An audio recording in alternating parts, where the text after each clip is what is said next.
Hi there. Do you know what? We've just been talking and everything's just gone up my head. Oh, I'm so glad I'm back to normal. Welcome to Lockdown Lunches. I'm Lee from Foodie Book Club and Lean Sweet Life. This is Lizzie up here. Give a wave, Lizzie. Lizzie from Peachy Digital. She does all things fabulously digital, PR, marketing, everything like that.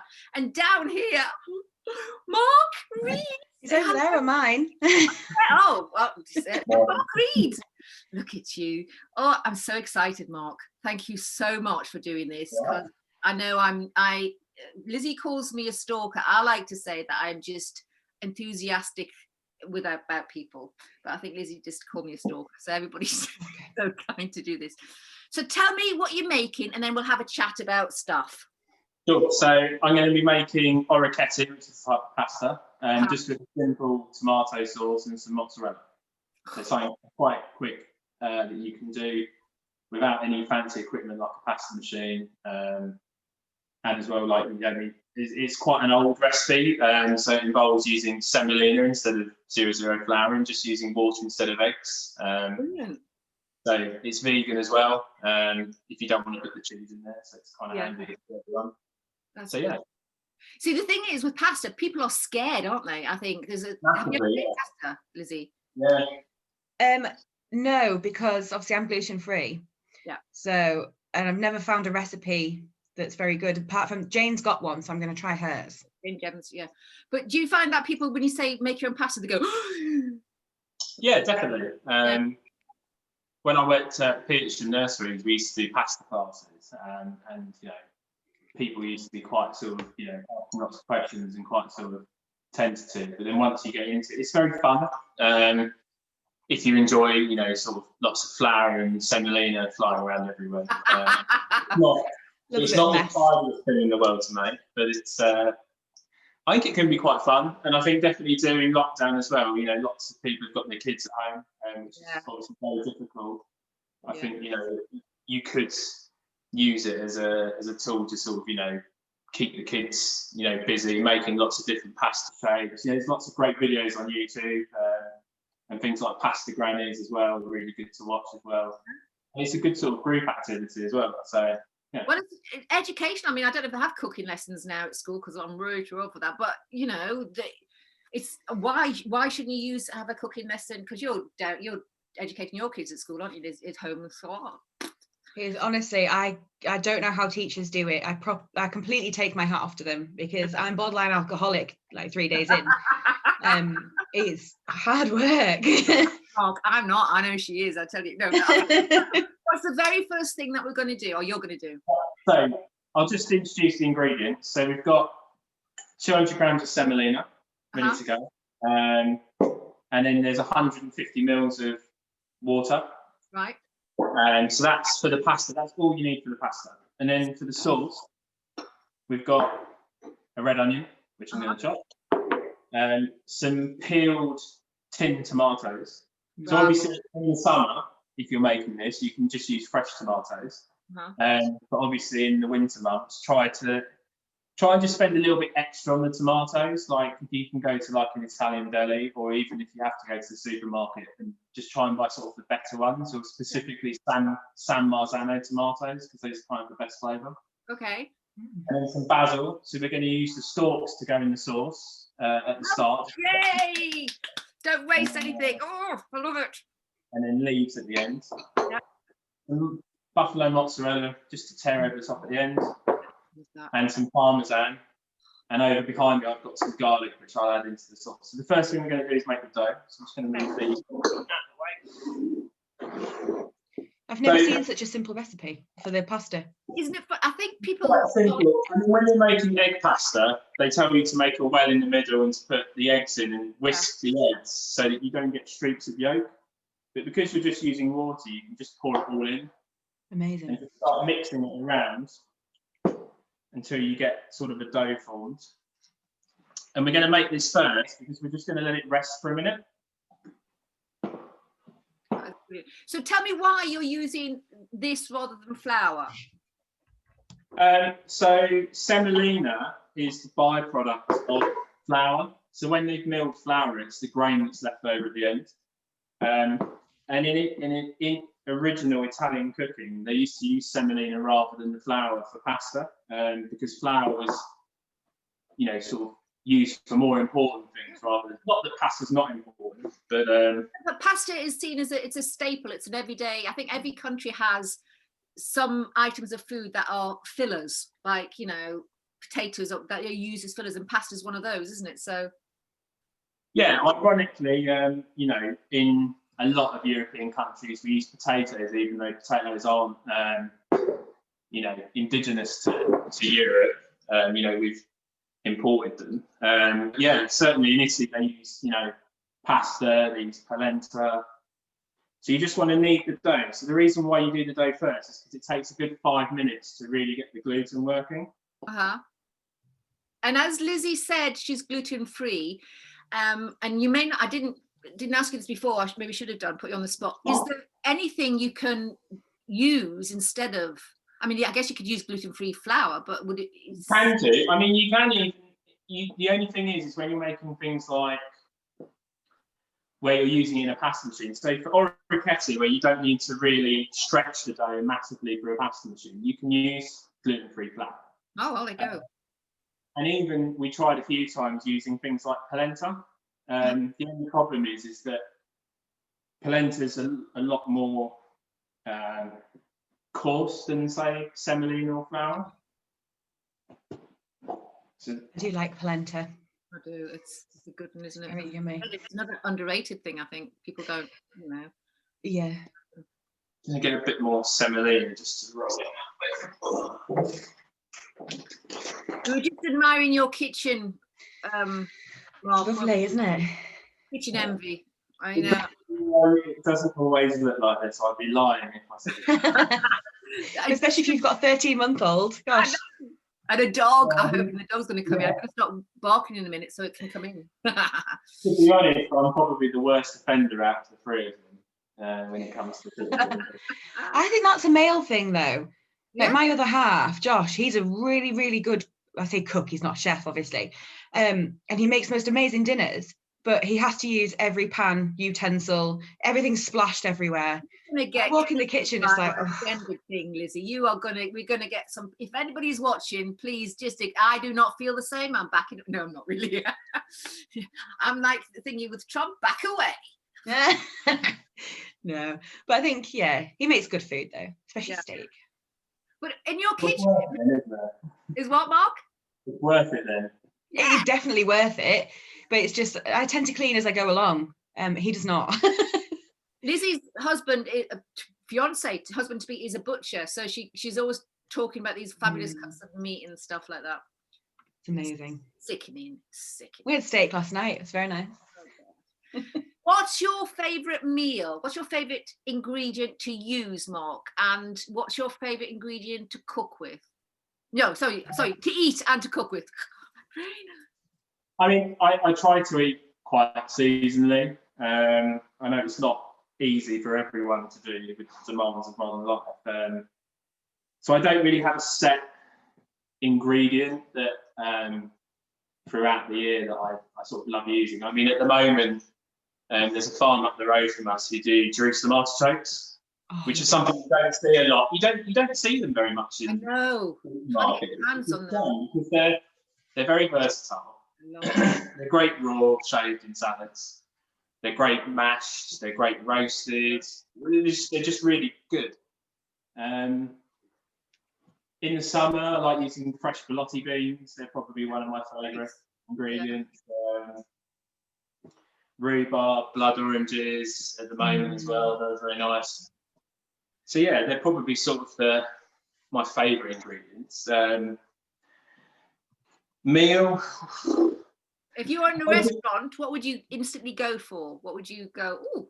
Depends what kind of restaurant I've gone to. There's so much. Listen, we can list a few nice ones if you want, but just the fantasy restaurant. I normally go for a fish main course, just because I think we overdo it on meat a lot. Portion size, the amount, and there's only a limited amount you can do with some cuts of meat, like a chicken breast. There's only I can't have chicken breast. Sorry, chicken breast should be just give it no. You like a thigh, don't you? I'm a thigh lass. Yeah, I want some flavour. And the oysters as well. I do like tagines as well. Got quite a good recipe for a tagine that's kind of evolved over time. Sort of North Africa, certainly an area I'd like to go to more. Sort of Morocco, Algeria, definitely places I'd like to visit. I think. Have you done a lot of travelling for food, or you know? Not exclusively for food, but certainly with food in mind. So, like the last trip we went on before our son was born was for my birthday. My wife took me to Sweden, to Fabriken.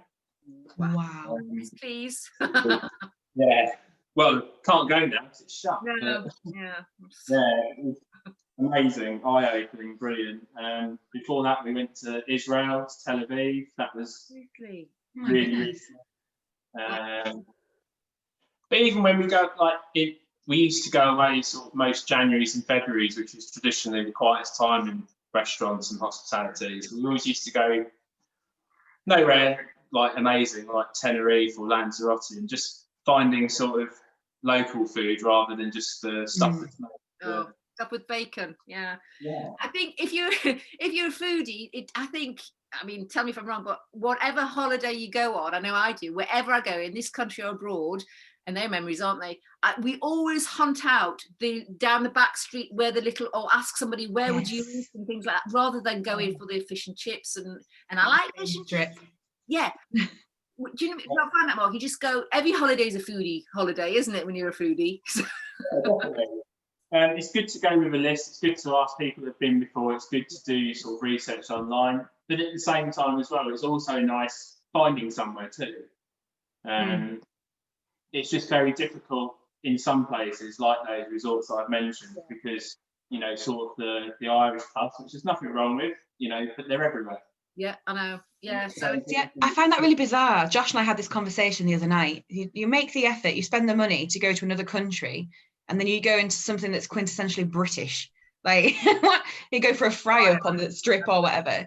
Like, I love exploring all the food, and it's amazing. Yeah, some people don't like stressing about finding it. I think that's why a lot of people do go fully inclusive, because although you don't get the kind of, you don't find something new, but you also, you know, when you do go down the back street, sometimes it is a bit kind of rushing.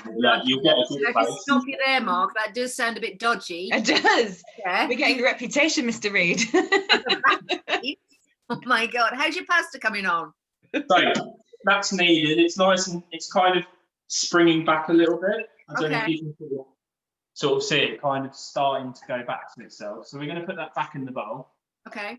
No oil or anything, just straight in the bowl. Yeah, just leave it in the bowl. You can put a wet cloth over the top. It depends how quickly you're gonna work, really. So the next is for the pasta. So I'm just gonna wash. Sorry, not pasta, sauce. I'm just gonna wash my hands. I want that kitchen. I know. Every time I look at it, I'm just like, oh. This thing is that shot's fabulous. Behind the camera, if it's like anything like when we're filming, it's full of chaos. It's on fire behind the camera. So, red onion. Going to cut it in half and just chop it into kind of not a fine dice, but just a rough. So why red? I just prefer them, really. Nothing amazing or, you know, technical about it. I think I just prefer red onions to white onions. No, not even looking. Look at that. Not even looking at your knife there, were you? Just like, you know, I'm just going to chop it. Shallots are fine as well if you want to use shallots. Spring onions. But not the big white half ones. Yeah, you can use the white onions as well. There's nothing wrong with them. I think we just generally have red onions at home, or just because I use them a bit more. Because I'm just trying to think, because if people open their cupboard door and they go, oh, there's a red onion, what we don't want them to do is to go out and have to buy specific things, you know, if they can afford, if they've got things in the thing, so they've got an ordinary onion, they can throw that in instead. Yeah, exactly. Yeah. So, onions chopped. We're going to take our tomatoes. Yeah. And I'm just going to pick some of these this basil because I want the stalks. Yeah, I'm so glad you're using the stalks. I had this, and I know without even looking at this yet, I know she's smart. I have this. So there's every single time I have this hatred of wasting any food, cooked or uncooked. So when people use things like stalks and things, I think brilliant. Well, it's where I live. They've just introduced food waste bin. Right. Okay. That's a good idea. And it's quite interesting because it's divided opinion a little bit. Because some people are like, oh, you know, it's not very big. Like, it's not massive. Yeah. And people are sort of complaining, saying, oh, you know, I need something bigger. And it's like, well, maybe you're wasting too much food. Yeah, this is it. Just in case anybody's interested, I've got a couple of downloads on my website, leavingthesweetlife.com, which are about food waste and what you can do with stuff and things like that. I just think, and also a substitutions list. That's really useful. Substitutions It's like my Bible, that list. good thing, actually. Things for making cakes with if you run out of butter or whatever. Oh, I'm liking your pan. You can do this in a saucepan, but you can also do this in a frying pan as well. I thought I would do it in a frying pan just so it's a bit easier for you to. Yeah, and that's a nice heavy one. Skillet, isn't it? Yeah. Nice word, skillet. So before you make your pasta dough, put your pan of water on for the pasta, and just bring it up to the boil. Make sure it's really well seasoned. It should taste of the sea. Right. See, that's the tip, isn't it? You know, water should taste of the sea rather than just. I never put salt in mine. No? No. Water. Is that for the children, or you just don't? I don't know, really. I just would, like, no one ever did when I was growing up, so I've never. So a little bit of olive oil in the pan, and just let it warm up a little bit. The mistake that people make as well is you put oil or butter in a pan, and you think you can instantly start cooking, but remember that the oil's cold, the pan's hot. It's going to sort of bring the temperature down. Just pop the basil stalks in, and just once they start to sizzle, they're going to start releasing a little bit of oil. I mean, already there's flavour in that pan. You know, you've got two lots of flavour. You've got the oil and then the fresh basil. It's just already. I bet this is where I want to smell things because. No, I love the smell of basil. So good. Yeah, and also it's where I start to lean forward like this, like it makes any difference to what I'm going to see in the pan, like, you know. What oil have you used, Mark? I use olive oil. Cool. Extra virgin. I don't really use vegetable oil as a rule. Well, that's interesting because there's this whole argument, isn't it, that you should use this and that and this and that. So why would you just go for one? I didn't say I went for one. I just said I don't use olive oil. I don't use vegetable oil. Sorry. I try to use olive oil as a rule, but sometimes it can be very bitter. Oh, okay. So for things that are quite bitter, I'll use something like rapeseed oil. Right. Okay. That's my go-to. Yeah, just vegetable oil. Doesn't have a lot of flavour. It's not as good for you as rapeseed oil or olive oil as well. Just because of where it's, you know, sort of how it's come about. So just put your onions in. Yeah. It's quite important as well to season your onions at the start. What sort of salt are you using? I'm using Cornish sea salt. Very nice. I love you so much. One thing that me and my wife do is whenever we go on holiday somewhere, we always buy sea salt from that place. Oh, that's a nice idea. And have you done a taste test on them? Yeah. Well, the thing is that you buy them and you don't end up using them 90% of the time. They kind of, it's like anything you buy on holiday condiment-wise, they just end up in the cupboard, don't they? Yes. Something to look at, something to talk about. We do use the salt that we buy. Like probably the best one we've ever bought, and it's one that you see quite a lot. Is Ibiza salt. Oh, no. Like bottle, and it's actually apparently it's quite well used outside of Ibiza. Right, I'm gonna have to get. I just heard of it. Did a taste test, had a blind taste test for yourself, and give you sort of like a, you know, a rundown of but that's just what I would do because I'm just. I'd like to say I've got time to do that, but I haven't. That's because I was just sad, you see, so I would just want to. You don't have young children now, do you? You see? No, So. I know I don't. So ha ha ha. You've done your shift. Just with the onions, keep them moving. You don't want them to colour too much. You kind of just want them to go soft. Right. If you feel that they're starting to colour a bit too much, you can just turn the heat down a little bit. There's not like I can't hear a huge sizzle. I can just. I've just turned it down slightly. I can turn it back up if you want. Disappointed at the lack of sizzle. Well, when this goes on YouTube, Lizzie can put some sound effects or something. I don't know if that's your kind of thing. Not that good, unfortunately. I know a guy. The next one is the tinned tomatoes, so they can just go straight in. There's your sizzle. There's. I love cooking with like plum tomatoes like that. And all the juice gonna pop out. Mmm, yummy. Oh. The one trick is your tin. You know how in your tin you normally have like lots of residue inside of whatever tin thing it is that you buy. Yeah. Just rinse it with a little bit of water and then pop it into the sauce, so you're not wasting the stuff inside the pan. There's a tip. I'm gonna have to put that. Remember to put that. Tuesday tip. Thing. Yeah. Oh, and the recipe will be on the website by next week, and we're going to have a photo from this, hopefully, to go on as well, so everybody can access it there. So I want to eat it, to be honest. Well, Lizzie is really good because she normally goes away and makes these things. I was saying that to Mark earlier. Yeah.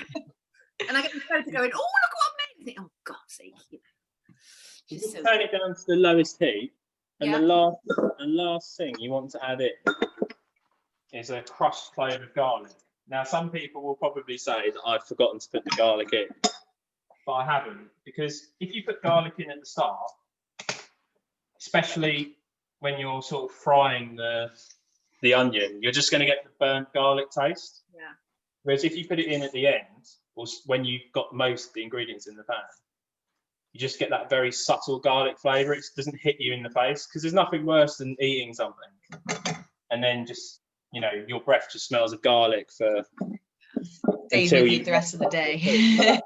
Bad when I mean, I know we're not going out and meeting new people and going to work and stuff at the moment because we're stuck at home. But it's not particularly pleasant if you know your breath stinks of garlic. It's when you wake up the next morning, you can still taste it. Oh, exactly. The tomatoes in there, you haven't sort of broken those down. You've just left those nice and whole. So they're going to break down on their own, hopefully. You kind of want to break them down at the end, really, because I kind of want it to be quite chunky. I think if you break them down now with a spoon, it's just going to be like a puree. It's almost going to be like soup. Okay, that's a good tip. So I think if you want it quite kind of chunky, rustic, do that at the end. Yeah. Ooh, okay, so we're back again. Okay, so have you left that on a low simmer, or is that switched off? That's on the lowest simmer, because it's going to take 10 minutes to cook, which is enough time for us to make our pasta. You can get rid of the knife. I'm excited to see this. So neat there. Right, so pasta. Okay. So, first of all, make sure your work surface is nice and clear. And you've got spread your semolina across. You also want to get a tray with some grease-proof paper on, because that's what your raw pasta is going to go onto, and very liberally dust that. Okay. And then we're just going to carry on kneading a little bit. And then we're going to divide it into 4 this day. So for pasta, when you're making pasta, they say you should have about 100 grams of flour per person. Oh. Like a 1/4, yeah. There's a really good book called The Art of Pasta that was recommended to me. It's quite a good kind of basic pasta doughs, techniques, shapes, and sauces. So that's worth investing in if you really want to make lots of pasta. So we're just going to cut that into 4. And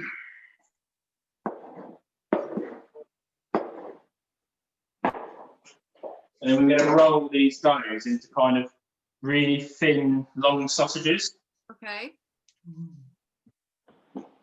Just the rest in it looks like it's firmed up a little bit. It's sort of. It has. So the gluten's expanded and it's absorbed the water. The dog's interested now.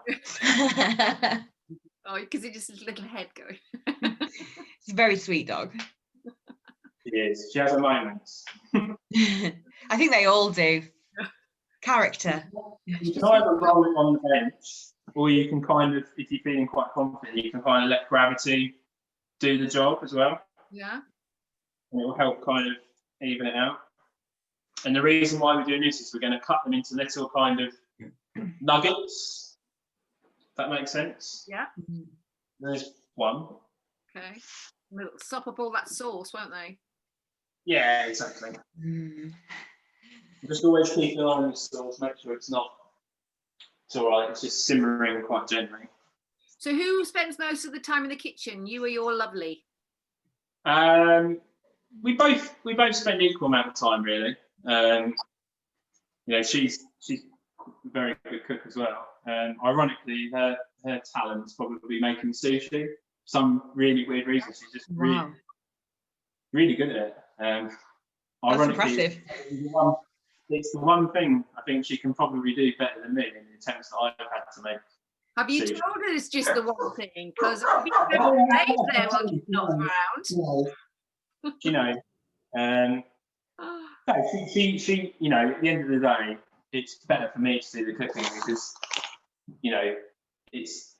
I can do everything a bit quicker. Not that she's slow, but it's second nature, isn't it? If you've got the dog, why bark yourself? I think it's probably the expression. So we're just rolling these all out.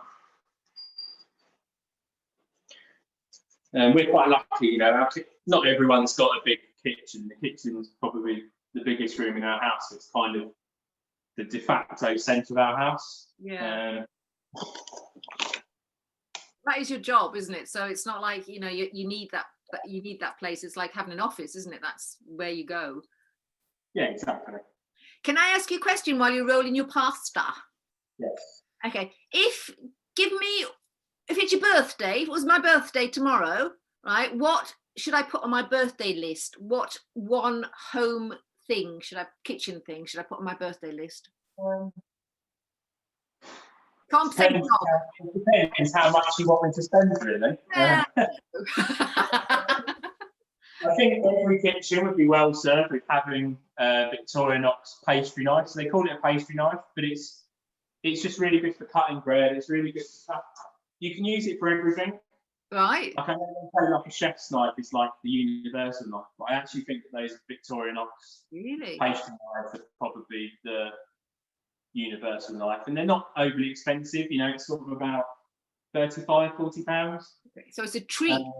It's worth within a budget, isn't it? So that's good. Yeah, well, I think if you buy that knife, there's probably about 3 knives you don't need to buy. Okay. That makes it kind of like 3-in-1, isn't it? Really, it does multiple jobs. So we've got our kind of sausages rolled out. Yeah. If that makes sense. I don't know if you can see them that well. Yeah, can see them. And then we're just going to cut them into little kind of pieces like that. Yep. Okay. And just make sure they're really well dusted in semolina, because remember the outside has got loads of semolina on it, but the inside that you've just cut into hasn't. Okay. Just to stop them sticking together. How many do you think you'd get out of that? Sorry? How many pieces would you get, do you think? Or how many servings would you get? Well, I did 200 grams, so in theory it should be for 2 people. Hopefully this is going to be enough for lunch for me, my wife, and a little bit for our son, which is also part of the reason why in the recipe I sent you, I put capers in the sauce. But I don't want it to be too salty for him. Right. So I don't put the capers this time. So could you adapt that sauce? You said you would sometimes put capers in. Can you add other stuff to that sauce to make it just the base? Induja, the paste, the meat paste, would be lovely in there, or like a chorizo, anchovies. Yeah. And I think you could put any veg in there. I think you could put, aubergine, literally anything, really. Yeah. So just try to make sure they're not all. Yeah. Gunky. Yeah. Fascinating watching, actually. I'm just, it's like one of those machine things. I'm watching him separate all of these things. Once you get the hang of it, I mean, other than resting and things like that, this is not it's not a dish that takes a long time, is it? No, it's not. I mean, the sauce is nearly ready. Yeah. To be honest. You know, the pasta doesn't take too much. You think if you're doing it, you know, if there's a couple of you and you're doing it, you know, if you live with flatmates, or if you're doing it with your family, you know, if you all take 20 pieces, it won't take that long at all. Yeah.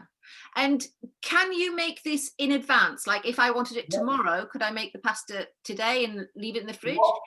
What I would do is I would make the pasta, put it on flat trays and leave it somewhere dry so that it dries out. So it's almost, because that's essentially what dry pasta is anyway. Yeah. And it's just fresh pasta that's been dried out for days. Okay. For making the so orecchiette, the word orecchiette is Italian for little ears. So the shape looks like little ears. And there's two ways of doing it. So you can either do it with your thumb. So you want to put it down and you want to kind of use your thumb to kind of spread the pasta nice and thin.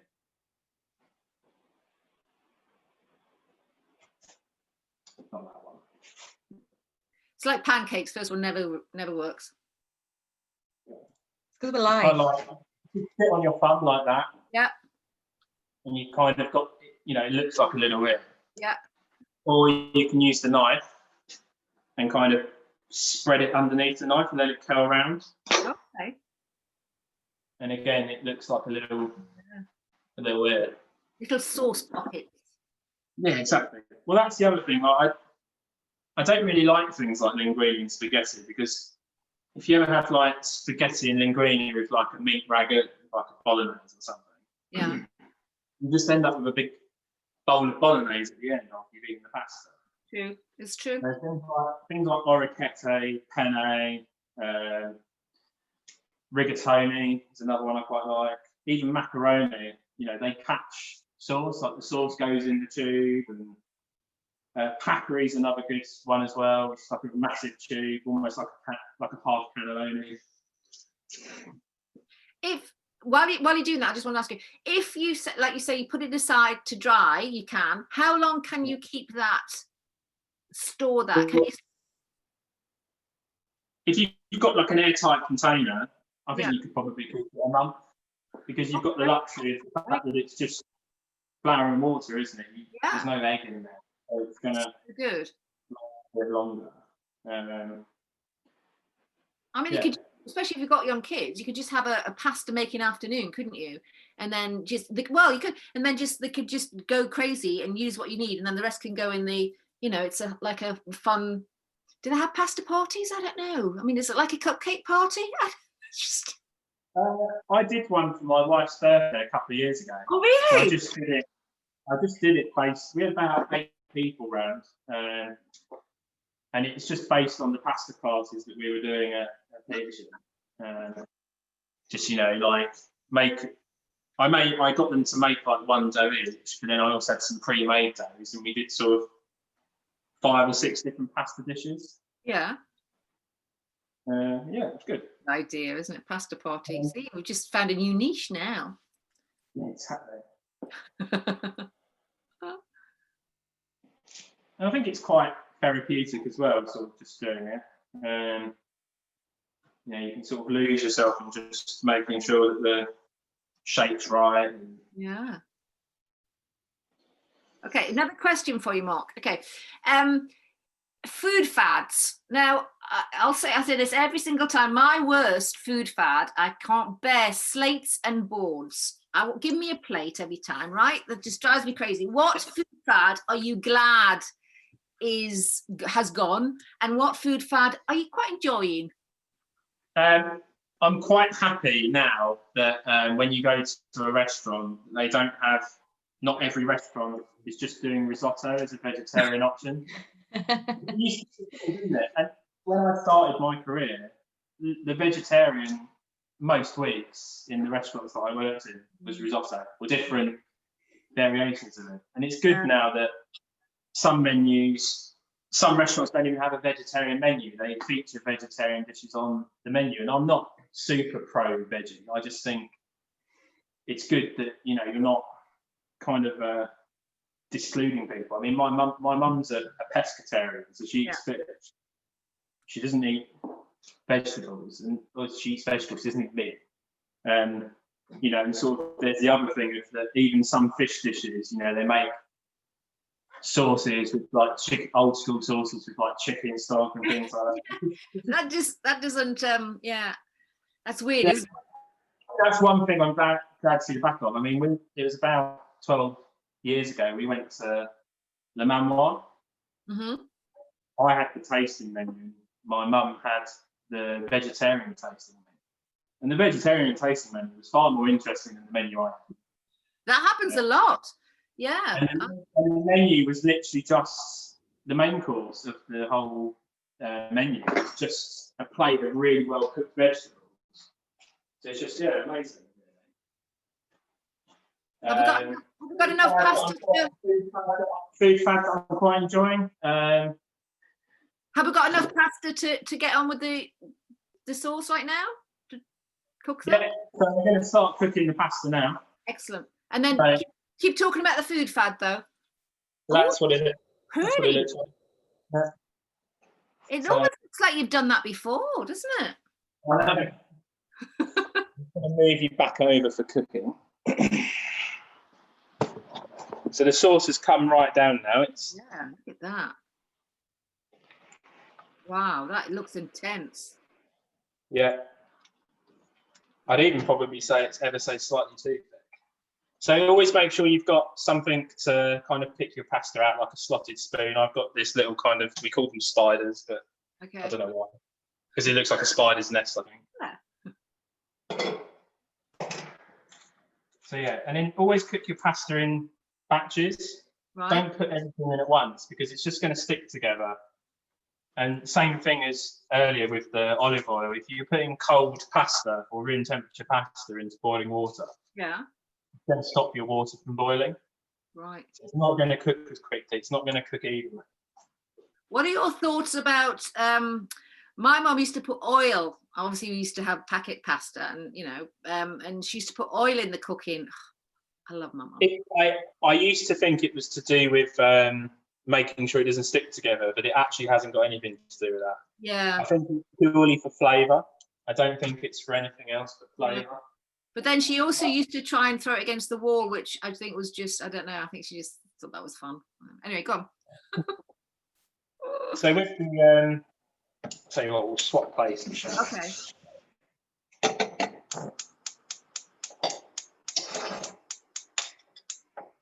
So you'll know the pasta's done once it's risen to the surface and it's had like an extra kind of, an extra 30 seconds because you want it al dente. Look how quickly they've come up. Yep. Wow. It's because the water didn't stop boiling. That's crazy quick, isn't it? Yeah. So the top surface, then an extra 30 seconds. That's... Yeah, I always just give them an extra 25. It depends how al dente you like your pasta. Some people, the second it comes up, they put it in. I like to give it an extra minute. I like mine a bit softer than al dente. I like not gunky, but cooked. Yeah, so just give it an extra 30 seconds to a minute and then straight into the sauce. And don't worry about a little bit of water going in the sauce because remember the water that you cooked your pasta in has got salt in. So it's not gonna be, it's not gonna dilute your sauce dramatically. Yeah. I'm fascinated. Traditional cooking like this, things like pasta fascinate me because it is so easy, but there's such a fear factor with it. And so I'm always fascinated when people just do it because it makes me, I mean, right now I'm going to go and actually make some pasta because I wouldn't normally do it because I'm not really a pasta eater, but I just want to do this. Yeah.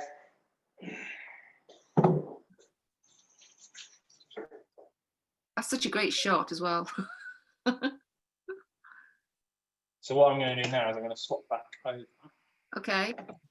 See, they've all risen to the top. Yeah.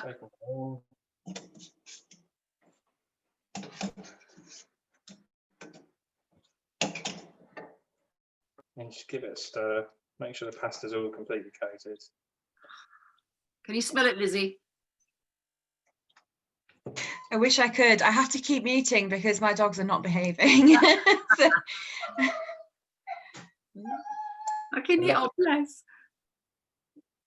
And then just while it's hot, chuck some basil leaves in, just tear them slightly. Yeah. And you'll just get that sort of last hit of basil. And I'll move you back over to plate. Oh God, you know what? It's just simple dishes. Oh, this is the thing, isn't it, with pantries? We've got stuff in our pantries that we can make, most of us have, and I'm not talking about professional people, just most people have got stuff in their pantries that if they had a little imagination or less fear of trying something, can make a fantastic meal. I mean, that is simple. I used to be a bit of a snob about Jamie Oliver's just general existence. But you know what? Actually, I'm a convert. His books are amazing. His kind of idea around cooking is amazing as well. And he preaches some sort of, you know, if you've got a good pantry, yeah, it's actually quite easy, because I think he understands, especially having, what is it, 4 or 5 children? It's going. Modern life can be. Here's a chefy bit. Look at that. Let's wipe it down. I'll help myself. And then just some. Oh. Really now? Oh my gosh. Look at that. That is phenomenal. Absolutely phenomenal. Bit more basil. Some black pepper. And then just a little bit of Parmesan. Actually, I'm not sure I'd let anybody else eat that. I know it's for 2 people, but I'm sorry, I might just have to eat that myself. That is fabulous. Oh my God. We're going to come back to that. Will you take a picture of that and send that to me for the... Oh, yeah. Yeah, brilliant. Can I ask you a couple more questions? Of course, I'm just going to pop the camera back. Yeah. Over here.